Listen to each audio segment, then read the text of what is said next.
observations of aggressive bus drivers, and I think it's important to know that we should be reporting this. Dan gave his GDOT's information about how to report both concerns and complaints as well as compliments, but do you know about these observations about aggressive driving, and what is both DDOT and SMART's initial driver training and ongoing driver training? Our, I got to look to Neil, is it 12 weeks? And then they're out on the road with senior drivers. Actually, our driver training, length of our training is some of the longest in the country. Normally they're like 4 weeks and they're on the road, but we've tried to be a lot more comprehensive.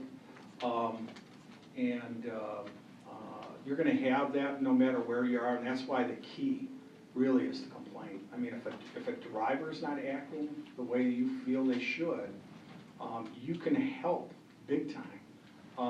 You know, we really depend on our customers, and since we've been doing that, it's amazing how many complaints have gone down because our drivers know that their supervisors on the bus letting them know all the time. So, you know, again, we're not totally immune to it, and as I mentioned, what we're trying to do at SMART is to get a little bit better every day and to raise, or I'm sorry,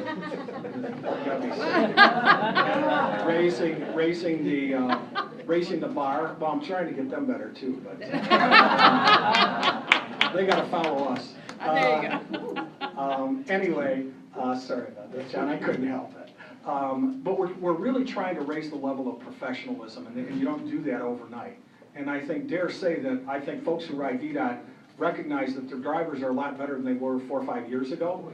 And in 4 or 5 years, they're going to be even better yet because of the concentration of how we're trying to do it. And we also have this lengthy training period, but I wanted to mention 2 things that we do that I think are particularly special. One is that we are now into a new system of taking our experienced drivers and putting them through a retraining period. Because we really think that as time goes by, you know, people may, from the difficulties of the job, start to slip a little. And so we think the retraining will be very, very helpful. One other thing is that before a new class goes on the road, I go out and I talk to them in person on the graduation day, and I talk to them about 2 topics.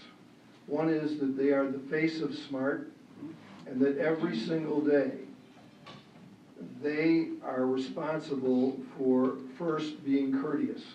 It's free. And by being courteous, it will not only bring great rewards to SMART and great rewards to the customers, it will bring great rewards to the drivers by being courteous. The other thing I talk to them about is the terribly difficult responsibility that you would feel if you hurt somebody. I don't mince any words about this, because once a tragedy occurs, you can't get it back. And so I talk to them about that at length in terms of that responsibility. I guess it's important for you to all know that we're in a situation where I'm just like Dan.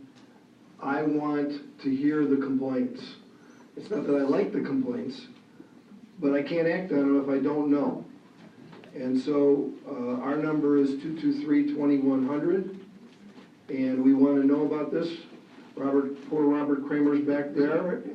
He's my deputy, and the first thing that happens every time that a complaint occurs is that I pick up the phone and say, all right, here's what the complaint is, and I want to hear an answer back within a very short period of time about how this happened and what we're going to do to prevent it in the future.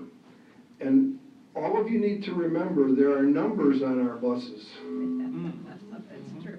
Those numbers are there for you to help us hear about the complaints. Of course, it'd be nice if somebody ever called in and said something. And by the way, when we do get a compliment, I always write a personal letter to that driver and sign it personally about that compliment. But that's a nice thing. I'm more concerned about the complaints. Take down the number, figure out what time it happened, and give us a call. What number are you talking on the bus? There's a serial number on the bus, In the front windshield or on the outside of the on the bus? outside of the bus. As much information as you can get, because if the buses pass you by, you may not see it, but whatever information Yeah, will help. location. Location, you know, east, west, north, south, whatever you can do to help them track it down. And I know personally that I've gotten responses when I so recently had an issue, but all worked out.